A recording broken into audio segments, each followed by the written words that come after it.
Our team stopped at Cooperstown. Our manager wanted to make sure we stopped and saw the Hall of Fame. I had never been there. At the time, there was a section of the Hall of Fame called the Negro League section. We were there for 5 hours, and in listening to the audio and reading the plaques and the information that was available, I came out of there realizing a few different things. There were a lot of people who came before me that paved the way for me to be doing literally what I'm doing at the moment. Recognize they were committed in the same way that I needed to be in leaving the game better for those who came after me. And the light came on from there and refocused me a bit. All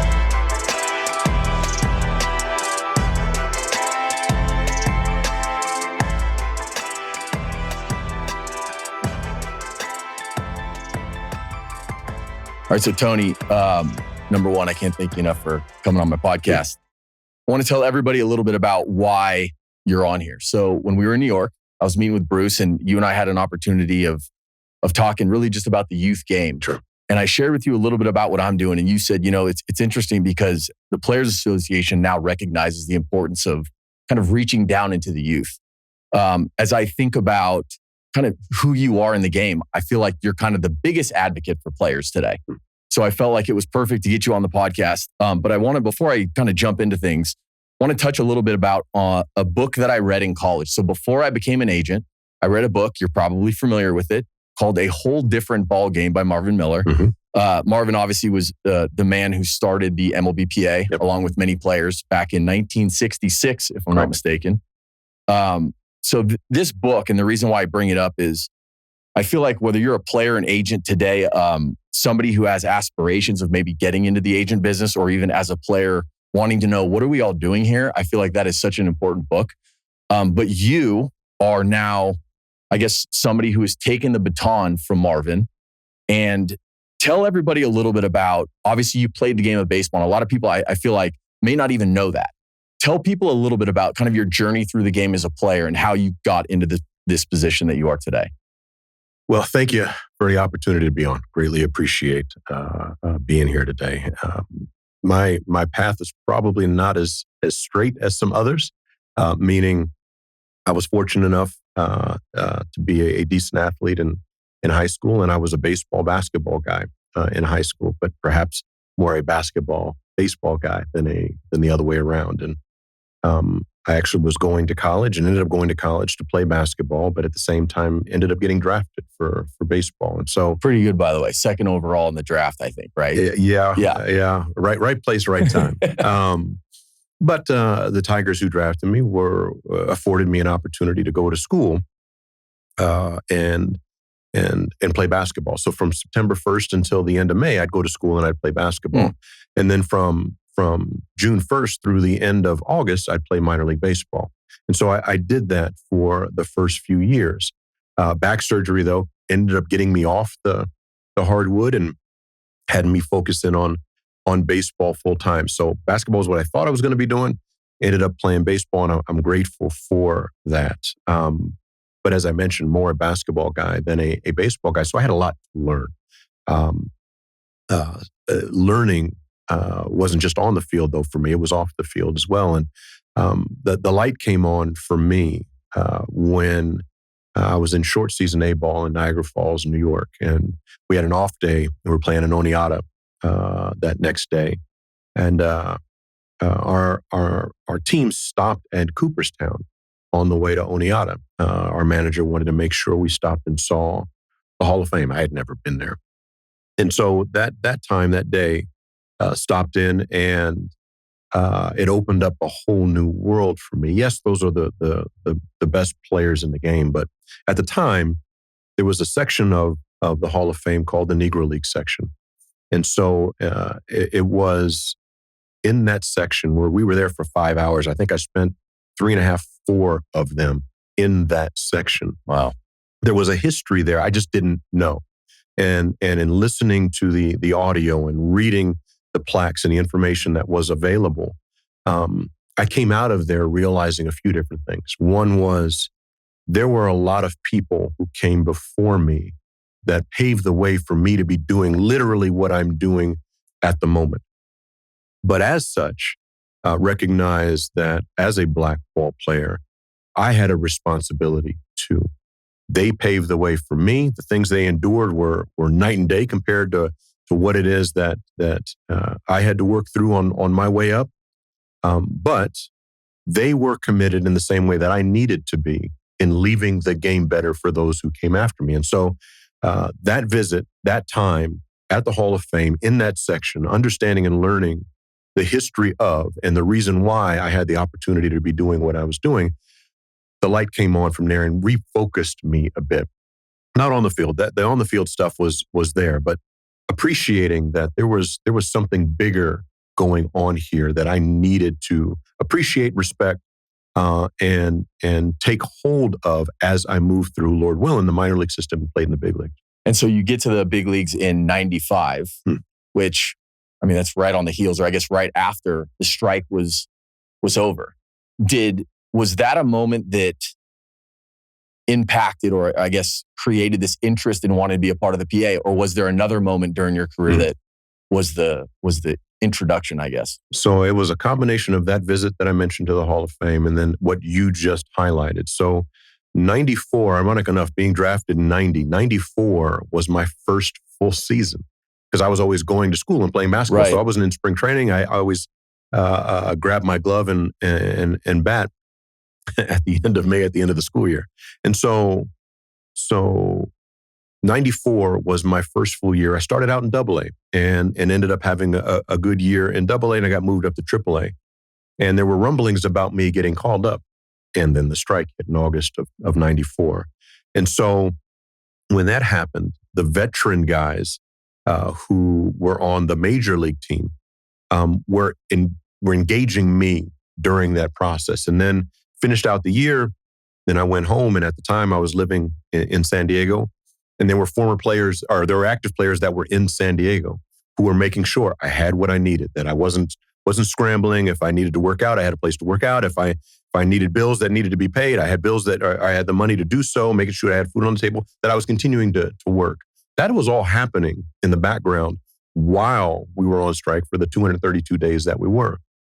And so the next spring, you may recall, they had replacement players and people crossing the line. And again, the veteran guys were making sure, one, that I wasn't one of them, and two, that I understood why I shouldn't be one of them, and three, that I understood that when the music started back up, the responsibility I had and why I had it. And so that 94, 95 off season, coming back to spring with an abbreviated year that year because we started late, was an eye-opener for me. So understood more of the history and why I had the opportunity that I did, and understood more in real time what was happening in our game and the responsibility I had as a result of how the veteran players took care of me. So yes, those two things shaped my willingness to get involved a year later as a player rep on the team that we were on. And then that morphed into an American League rep. And then that morphed into an association rep. And so I wanted to make sure that, yes, I handled my business on the field, so I had as long a career as I possibly could, but that I had a responsibility to those who came before me, and I had a responsibility to those who came after. Being involved as a player rep meant that decisions that were going to be made on behalf of my team and then on behalf of players in the league, that I wanted to make sure their voices were heard as a part of that decision making. So I mentioned Marvin Miller earlier. I want to talk a little bit about why the PA exists. And in order to do that, I think we need to kind of touch on a little bit about what existed before the PA, right? I'm obviously familiar with the reserve clause. For those who aren't, basically the owner of the team has complete control over you for your whole life, right? If you wanted to go play somewhere else, you couldn't. Yep. They had all the control. They had all the control over what you would make. Yep. More or less, it was take it or leave it. Yep. So my question for you now then is, if we have this view of what the PA was before, and now we have the view of what the PA is today, how do you help remind players how far we've come? It's an ongoing process because there's so much turnover in our game. And unfortunately, less and less teams value the experience that a veteran player has in getting through and navigating 162 and the discipline and wherewithal that it takes to perform over a number of years at that high level over the course of 162. And as such, you have less and less veteran players who may have experienced what yesterday looked like that can share those stories. So I was very fortunate when I did get up to the big leagues, where I was surrounded by veteran players on the heels of the longest strike that we ever had. So I was swimming in what our history was and why our history was, and thus the responsibility. You flash forward, and unfortunately, there's not as much of that reflected in the experiences that our guys have, at least until recently. Yeah. And so it's important to make sure that guys realize, that how we got here didn't just happen overnight. There are players, a lot of players who lost salary, who lost their careers, who lost service time, to ensure not just the well-being of the guys that were playing at the time, but guys like myself who came after, and then guys who have come after me. You have to offer those stories. And oftentimes it's going to be the result of, here's why we have salary arbitration. Right. Let me tell you where that came from. Or here's why you have something as simple as a 7-7. Here's where that came from. Or here is your pension and your 401k. This is why you have that. And so you try to have those conversations as often as you can, or interject that history as often as you can.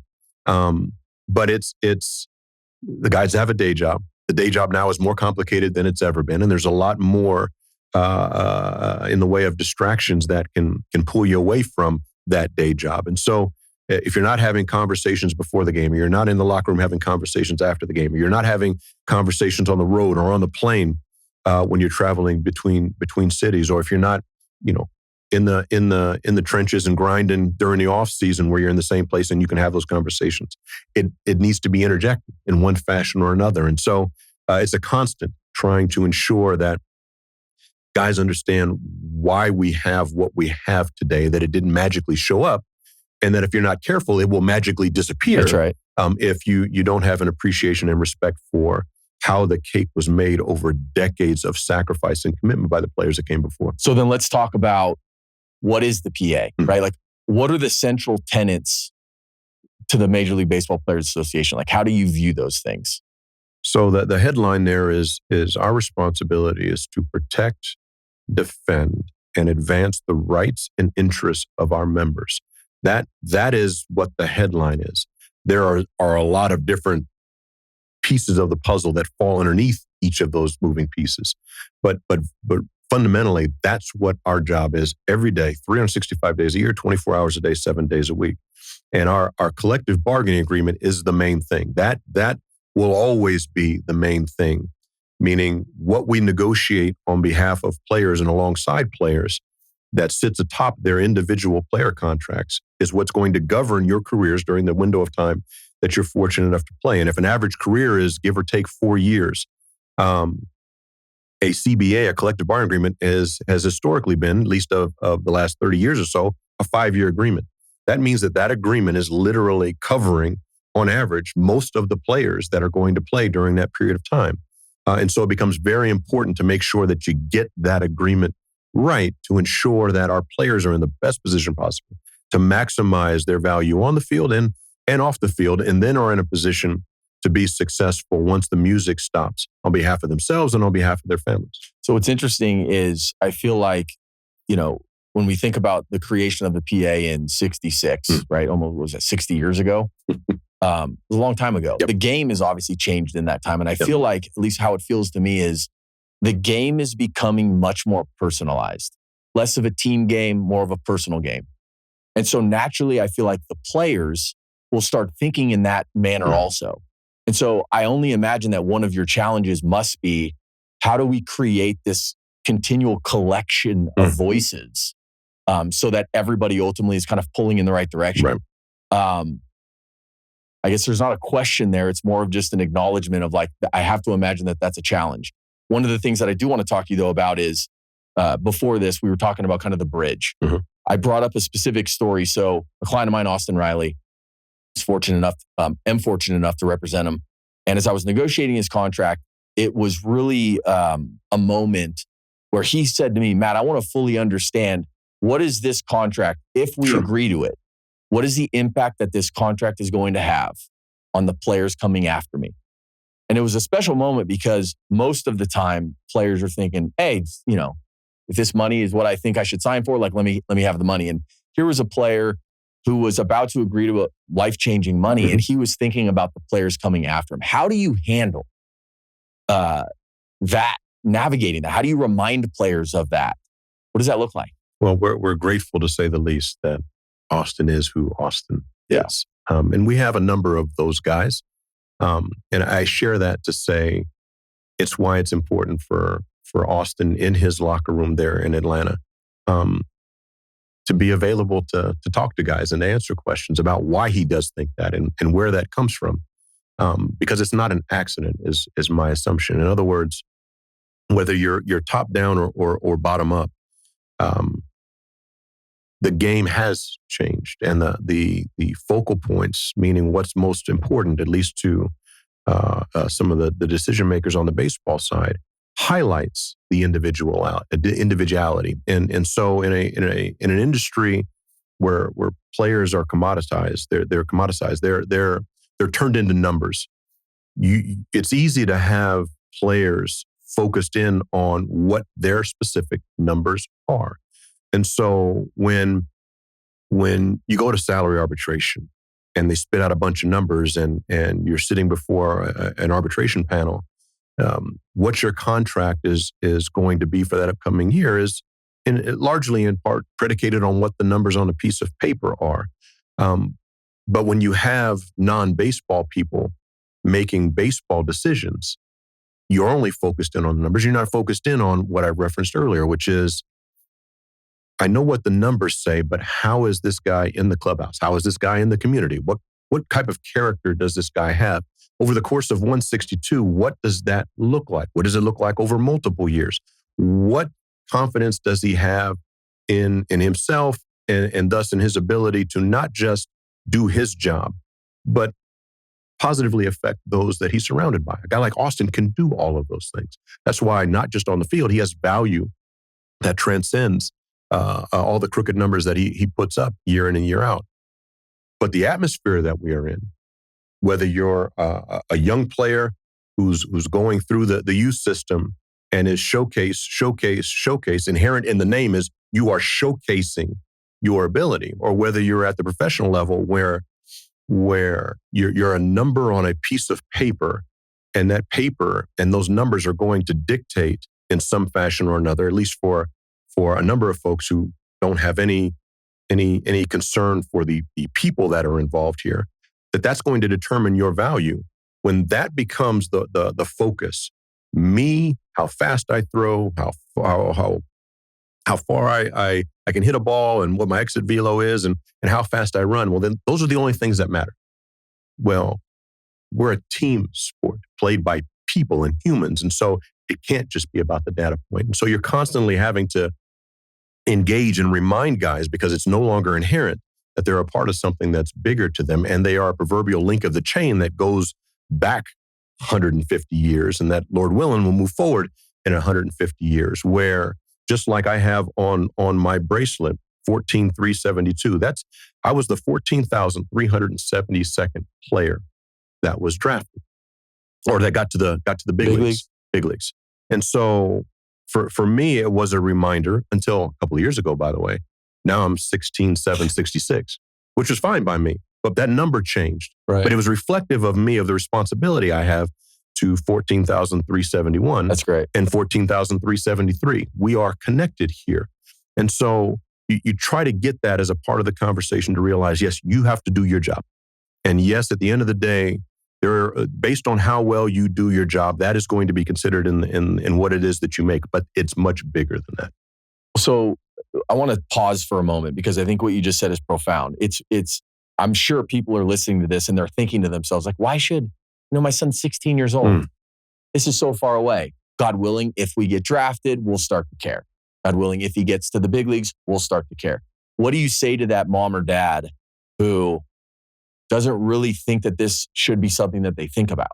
So if you are going to have a young person who's going to have a job that will have that person sitting in a room by himself doing his job, then don't pay attention to it.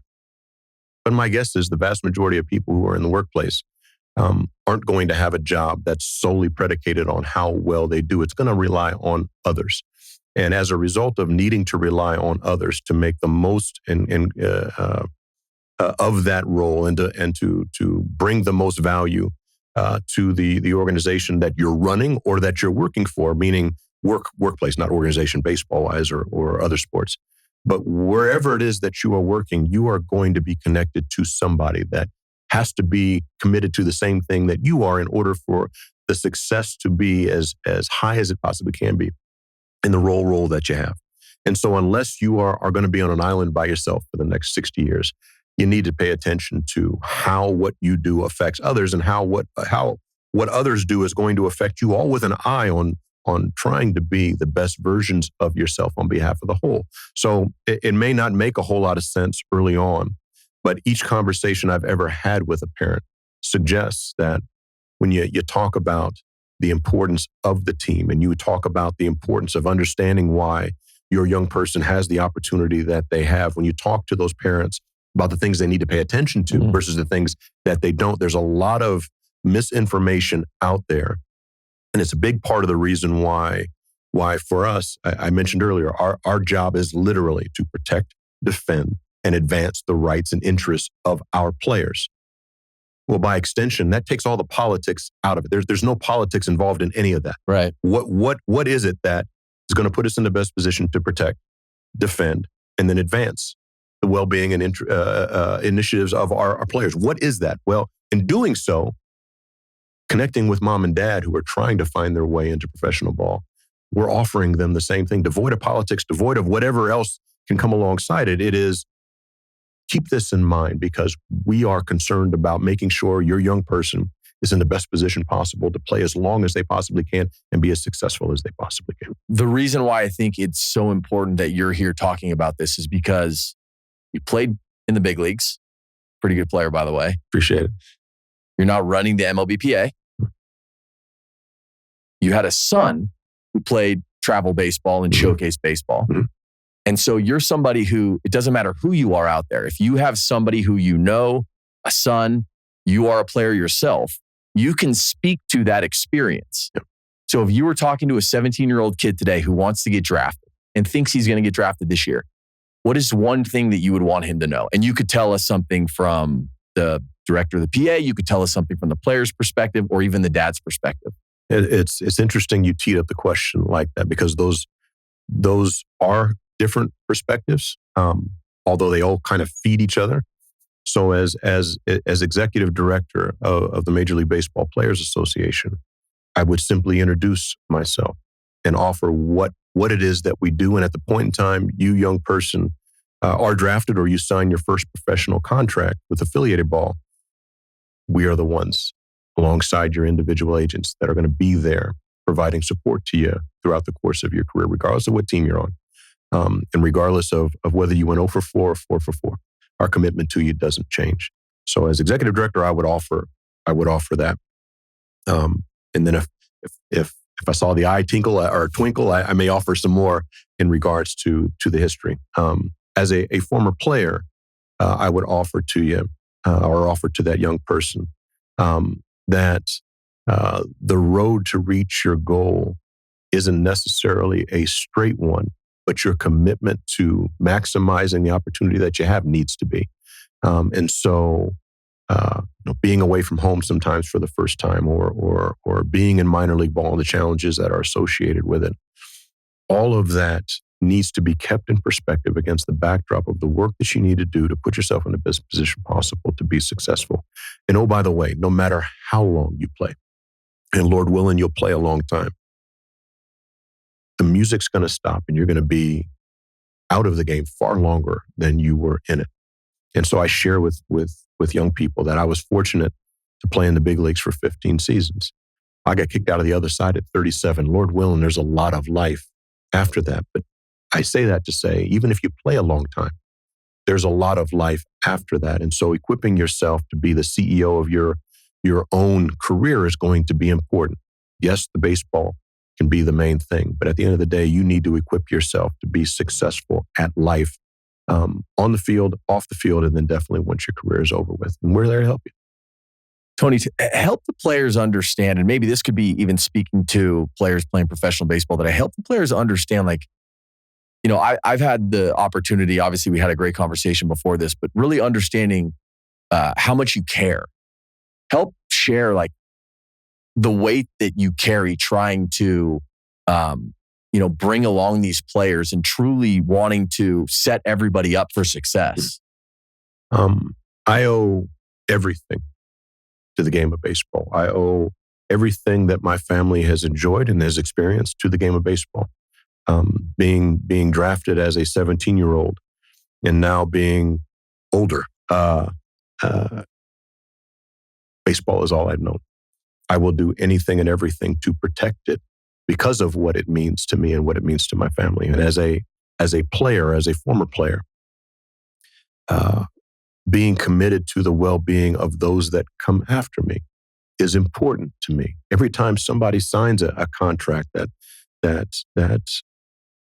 is the result of how that player is performed or how it is that they think the player is going to perform, all I can think about is all of the guys that came before that provided that player, myself, and now by extension that player, that opportunity. And so for me, it is remarkably personal. And I say that to say, I had my dream job. My dream job was playing Major League Baseball. That was my dream job.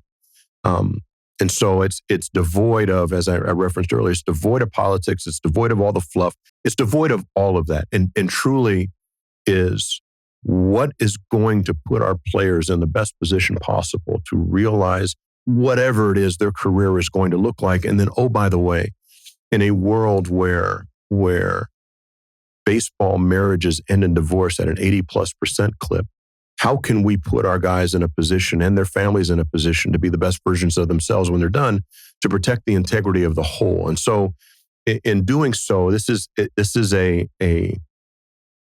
life mission, if you will, to ensure that all those that come after have it better than I did, and ensuring the well-being of you mentioned my son, who's a redshirt pitcher at Missouri at the moment, coming off a shoulder injury, pitching injury. Another conversation, perhaps for another day, but maybe for this one.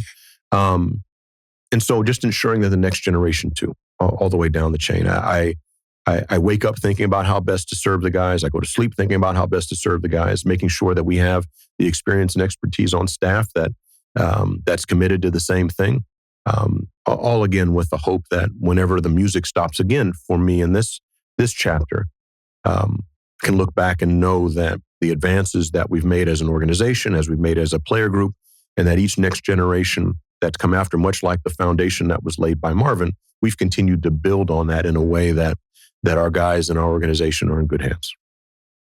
So I want to talk a little bit about what's at stake, right? What's at stake if players don't want to stay connected? What's at stake if the next generation coming up feels like, whatever, not that big of a deal. I just want to play baseball and I'll make life-changing money eventually. It'll figure itself out. What would you say to them? It's interesting. We used to use the example until 2022. We used to use the example, if anybody wants to know what life is like without a union, look at how they treat the minor league players. That used to land for all the guys that came through the minor leagues and appreciating the chaos that was. Well, it's a little bit better now, but the reason that it's a little bit better just now... Just a little, by the way. Having everyone under one umbrella has affected some positive change there, and we still got a lot of work to do, but I liken it to when I talk to the minor league guys that 66 was when we first started in the iteration that we're in now, and 2 years later was when we negotiated our first collective bargaining agreement in 1968. Well, guys, we did our first minor league collective bargaining agreement 150 days after we organized, and so we're at that stage, and we're working through it, but building on it from there. And so, Marvin, though, we keep using his name on the wall here. It says the secret to the success of the MLBPA is no secret. It's in the solidarity of its members. When you think about the first CBA that was done, and the commitment to benefits and the pension and all of the fights, there were there were 3 work stoppages in the 70s. There were another 3 in the 80s over similar issues, but a little bit different. And then we had the 94-95 strike. Each of those work stoppages, if any young person looks back at the timeline and they see a strike or a lockout, it was over an issue that players believed was important to draw a line in the sand on. And those players at that time believed that it was important for them and it was important for those that came after. And so everything literally that we have as players right now, good and bad, because no CBA is perfect, is literally the result of a commitment to the generation before and ensuring the well-being of those that come after. And so for a player today, if you are a part of that fraternity, and you are, if you want to be the group that is known for or acknowledged as the group that forgot what yesterday was and why it is that it's no longer important because you want to move forward this direction, that's going to be documented. And so for me, I tell people I'm grateful that I came in during the 94-95 strike. And it doesn't sound like those two things should reconcile, should go together. But I say it because it literally paved the way for my understanding of how important this is. And as much as you want to continue to move forward, if you're not careful and you make a decision at the bargaining table that takes back a certain area of the agreement, the fight to try to recoup that over to the next generations of players is going to be remarkably difficult. So yes, I just want to play, Skip. Yes, I've got stuff that I want to do. And yes, I want to play 10 years and I want to make hundreds of millions. Get all of that. But I think the one thing our fraternity has always done, it has always had good player leadership. It has always had leadership that has explained to those that may not be as interested the importance of the role that they have and the responsibility that they have in ensuring the well-being of the game moving forward. And we have yet to sit in a bargaining room and not have that be a driving force. And so, yes, the climate has changed. Yes, the focus has changed. And yes, the experiences have changed. But the fundamentals will remain the same this time and moving forward. And we'll ensure that guys hear it. Whether they want to hear it or not, they're going to hear it. And they're going to hear it from the guys that have been there, done that, active players that have been there, done it, as well as those that have been there before. Well, I think players need to ultimately realize, like, yeah, I know you want to play baseball. I get it. But part of being a professional is accepting this responsibility too. Yeah. Right? And look, I mean, again, we recognize too, in any one locker room, there are guys that literally they just want to play. Tony, I'm not interested in all that. And we understand that. And then there are guys in the locker room that are interested in some of it, but not all of it. And there are guys who are just getting there who are trying to stick. And so they're not really focused in on all that. I'll cross that bridge when I get there. And then there are veteran guys that have kind of been through it and where they get how all the moving pieces fit and are engaging the guys in their club. We understand that dynamic. And so what's important, and we've talked about this earlier, is that we wholeheartedly believe that educated players make educated decisions. And so you're providing as much education as you possibly can and hoping that it sticks along the way, but you're repeating it over and over and over again. And as I share with guys, each next time you hear it, it'll make more sense than it did the last time. But initially, you sit down in one of our meetings and you're just drinking from a fire hose and it gets to the point where you're, okay, what time I got to get in the cage? Right. You get all of that. But the hope is the constant connection and engagement and touch points and communications, both from us and from the agents that represent them. There's enough continuity there and consistency in the messaging that puts our players in the best position possible to negotiate the best deal possible. So I got in the business in 2001, and it felt like in 2001, if you would have asked me back then, at what stage in a player's career do you feel like they truly start to understand the impact of the union? I would say it's probably, even though they've been on the 40-man roster, like they know the union, it's primarily when they get to arbitration. Sure. That's when I would expect. But I feel like now, with the minor leaguers now being involved, everybody is starting to have a voice much earlier, which I think is important. I think the goal, though, is how do we figure out a way to get these guys involved even earlier? And do you have any thoughts on that? What do you think the potential answer is to that? Well, I think there's multiple answers. I think the headline, though, is what you just mentioned. How can we engage and introduce the PA and introduce the fraternity as early as possible? by having the minor leaguers under our umbrella. It affords us the ability to engage the minor league guys from day one of the time they sign their first professional contract. And then you offer what yesterday looked like versus what it is that it looks like now. And that usually resonates, all while the guys who are drafted and signed, they invariably want to get to the big leagues. So you offer some of what is tied to the big leagues too. So you create a kinetic chain, if you will, from day one through the end of their career and then beyond. But I just highlighted from the day one of when the player signs, I think there's an opportunity prior to that to engage guys who have aspirations of being professional ball players. And so having programming and availability to continue to reach down even further to where at least you're not reinventing the wheel from the standpoint of saying, okay, the Players Association is a what? They will have heard it or heard about it sooner to where, oh yeah, you're that union guy or oh yeah, I heard about the Players Association. And the sooner that you do that, the greater likelihood of that player in the next generation understanding and learning more about it sooner. Well, and I think about the pride that players have when they finally get drafted. Hey, I'm a professional ball player. Right. Like and for good reason. It would be amazing to create that same level of pride, even for the younger generation, when they think, oh, like, I want to be a part of the union.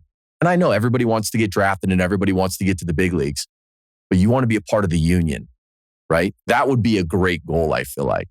It would be. And it would be great to have a young person offer that at the outset. We've got a ways to go, I think, before we get there. But I wholeheartedly agree with you.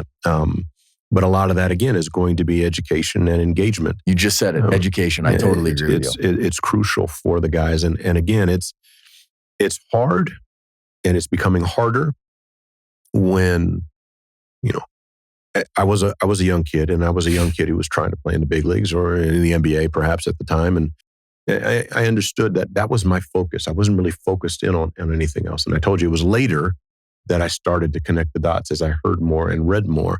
And so I understand that early on, it's hard to think necessarily too far down the road and have too many things running through my head that may complicate my day-to-day at that time. But one of the things that has always been crucial, and I think it will continue to be, as we've talked about today, is ensuring that guys understand what it means to be a professional athlete. Okay, here's what comes along with that. And here's what you're a part of as a result of being a professional baseball player. Here's what our history is. Not taking a history class and not going to pound the pavement with the history book, but who's your favorite player? Okay, let me tell you about your favorite player and what he did. Being able to offer that and represent it is not just going to be a one time and they're going to get it. It's going to be a one time and a second time and a third time and a fourth time as you connect with players along their cycle of development. Where going back to what I said before, each next time they hear it, it's going to make more sense than last. And in the interim, though, we understand that guys are truly trying to get from point A to point B and figure out how to get to the ballpark. That we get all of that. So long-winded way of saying, yes, education is important. Offering the history is important.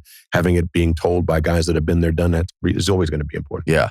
For those listening, I want to challenge you and do this on your own time, but do you know who Curt Flood is? And if the answer to that is no, after you read who both guys are, ask yourself why. How is it possible that I don't know who those two guys are? That's what I mean when we talk about the history of the game. Yeah. It's that important. We try to offer Curt, and we'll offer Marvin, and we'll offer Don Fear, and we'll offer Michael Weiner, and we'll offer Messersmith and McNally. We'll offer those markers, and we'll have them on the walls in our office, and we'll have them on our website for anyone that's interested in poking around, because everything we have didn't happen overnight, and as a result of guys like Curt and others who sacrificed their careers for the well-being of those that came next. And I think as folks poke around and read that history, they'll realize that's not just baseball history. That affected other sporting industries as well. And so the impact is tangible. We don't have what we have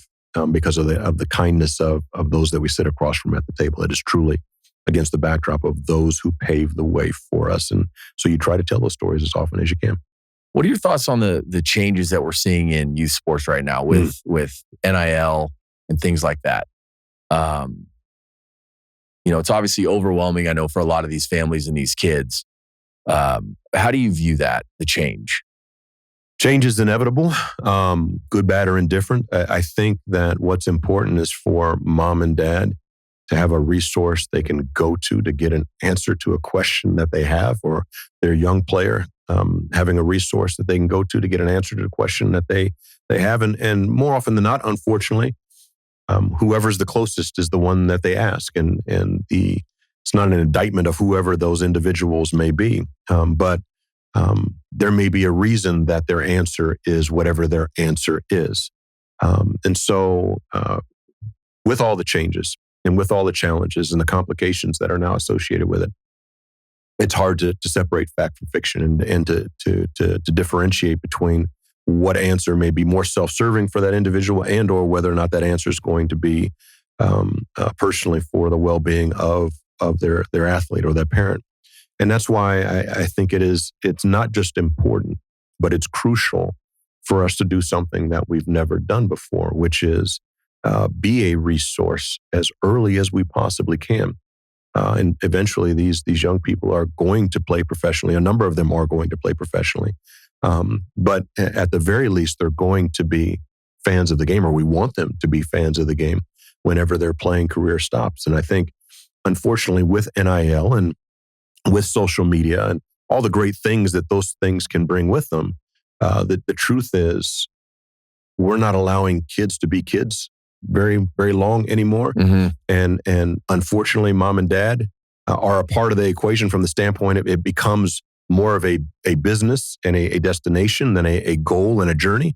And as such, trying to navigate that is difficult. And so being a resource, positively affecting the space, affording mom and dad and the kids an opportunity to not just be supported by literally the players who are committed to ensuring that those guys and gals have it better than they have it, but the organization that provides our player support being involved in that conversation, I think is absolutely imperative for whatever's going to come next. If amid the chaos, there's going to be a proverbial light at the end of the tunnel that's going to provide support for the next generation of fans, but perhaps the next generation of professional ball players as well. So I know the younger kids will enjoy this question. When do you start paying attention to like some of these names in the draft?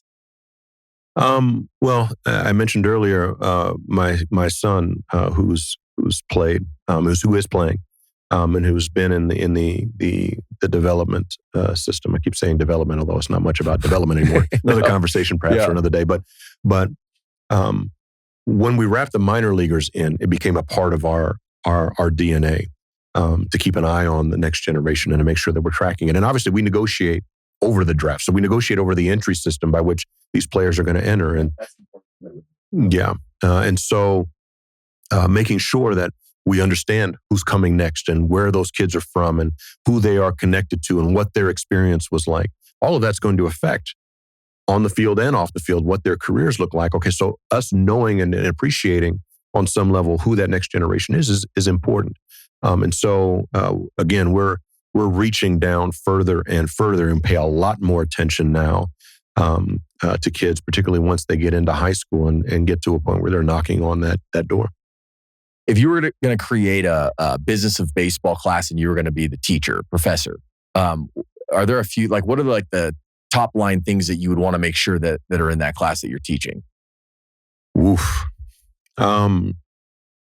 Well, I would start with a bit of a history of baseball. That would lay the foundation for appreciating where the game is today. And so one part of the class would be a little conversation about yesterday. I wouldn't pound the pavement, but I would offer, here's what baseball used to look like, and here's how the game has morphed and changed, and here are the roles of the individuals that helped change it and move it, and here's what that looked like. And then we talk about present day. Here's what the game looks like. Here are the things that you need to pay attention to and that you're hearing and that you need to understand, while at the same time not forgetting the history behind it.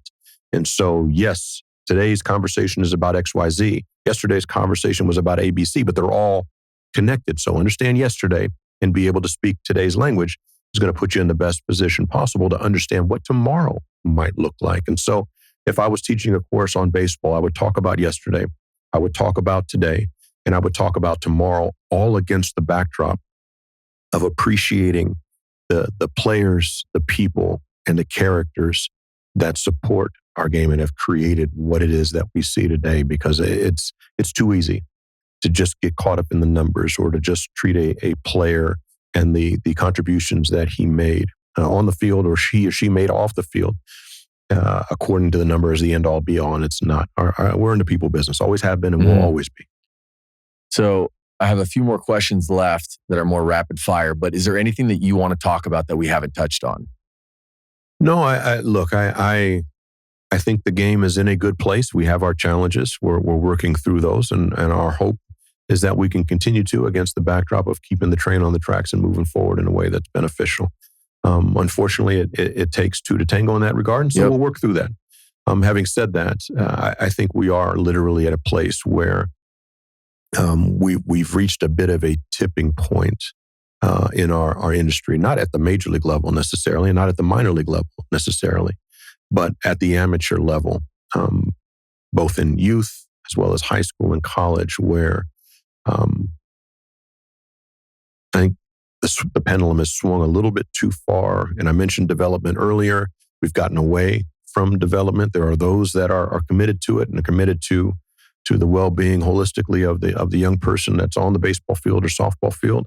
But we're missing a few things that I think is going to require, as I highlighted earlier, our players, our organization, to interject ourselves with other like-minded people into the space to try to level set things a little bit in order to protect the game, to protect the well-being of that young person moving forward in a way that's a little bit different perhaps than what yesterday looked like. Yeah, that makes a lot of sense. All right, so a few rapid fire questions for you. What is the proudest moment of your time leading the MLBPA? You say rapid fire. Wow. I don't know that there is one. Much like when you're playing, you know that the team is always trying to replace you, so you're never really focused too much on the back of your bubblegum card. It's something that you look at afterward. I'm hopeful that after the fact, despite all of the challenges that we've had and all the things that we've done, that literally I will be proudest if our former players and our active players and the next generation of players are as connected as they possibly can be, ensuring that we can do whatever we want to with the game moving forward. What is one message that you want every MLB draft pick to hear? Alan Trammell told me when I got called up with the Tigers that the easy part was making it to the big leagues. The hard part was staying, and I didn't know what that meant. I would tell any draft pick that this is a journey. Control the things that you can control on the field and off the field, and make sure when it's all said and done that when people say your name, they do so in a way that suggests you impacted them in a positive fashion. If you do that, you will have had a good career. I love that. I feel like you just segued perfectly into my last question. When all is said and done, how do you want to be remembered by the next generation of players? Yeah. Again, always challenges. Things are rarely perfect, but you're hopeful. I'm hopeful that as we continue to grind and we continue to work through those challenges, that when the dust settles, our fraternity is better off when the music stops than it was the day before. If we can say that, if I can say that, then I know I will have done my job, because that was the edict from the players that took me under their wing when I first came in. It is the edict from players that run under and beneath those guys. And so it's really the only focus. It's not about self-promotion or otherwise. It is truly about ensuring that our game moves in a direction that it needs to, and our player fraternity is central to that. Tony, thank you. No, I appreciate the time, man. Yeah, this was Grateful for great. the opportunity to be together.